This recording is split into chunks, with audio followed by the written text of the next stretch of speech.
মোটরসাইকেলে 2 ব্যাগ ভর্তি খাবার, সেগুলো নিয়ে শহরের অলিতে গলিতে ছুটে চলেছেন এক তরু। উদ্দেশ্য, রাস্তার কুকুরগুলোকে খাওয়াবেন। মোটরসাইকেলের শব্দ আর রিয়াদের ডাক রাস্তার বেওয়ারিশ কুকুরদের কাছে খুব পরিচিত, যেন আত্মার সম্পর্ক। কুকুরগুলো ছুটে আসতেই পলিথিন বিছিয়ে দেন রিয়াদ। কুকুরগুলো মজা করে খায়।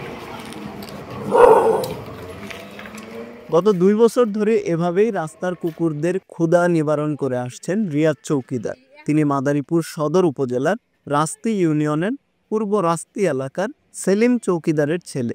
প্রতিদিন প্রায় 10 থেকে 12টি স্থানে কুকুরদের খাবার দেন রিয়াদ। খাবারগুলো মাটিতে দিলে নষ্ট হয়ে যাবে, এজন্য পলিথিন বিছিয়ে দেন তিনি। বেশিরভাগ সময়ই মুরগির মাংস রান্না করা হয়।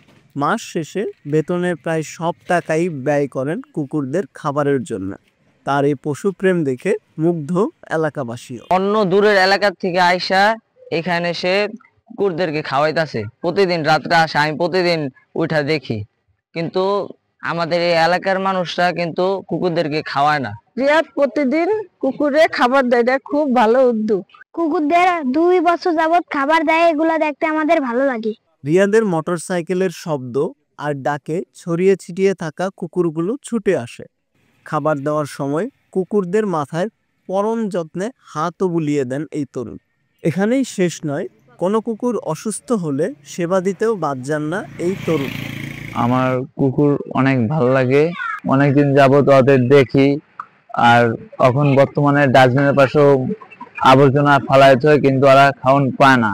তার জন্য আমি ওদের ভালোবাসা খাওন দিয়েছি। আর আমার কাছে ও খাওয়াইতে ভালো লাগে, মানুষের চাইতেও আরও আমার কাছে অনেক প্রিয়। মাদারীপুরের স্থানীয় পরিবেশবাদী সংগঠন ফ্রেন্ডস অফ নেচারের সদস্য জাহিব হাসান বলেন, রাস্তায় বেড়ে ওঠা কুকুরগুলো সবসময়ই অবহেলিত। কেউ তাদের খাবার দেওয়া তো দূরের কথা, কাছে গেলেই তাড়িয়ে দেয়। তাই রিয়াদের এই কাজকে সাধুবাদ জানায়। প্রাণী সম্পদ কর্মকর্তা রঞ্জন বাগচি বলেন, রিয়াদের এই মহতী উদ্যোগকে স্বাগত জানাই। আসলে আমাদের এই ব্যাপারে কোনো বরাদ্দ নেই, তবে রিয়াদ চাইলে তাকে টেকনিক্যাল সহযোগিতা করা যাবে।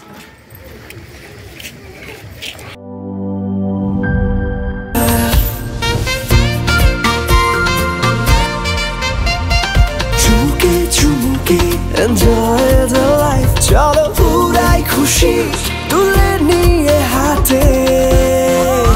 Cheer up, oh oh, cheer up, oh oh, cheer up, oh oh, cheer up. চিল হবে রিফ্রেশিং মুডে। চিয়ার আপ, চলো উড়াই খুশি।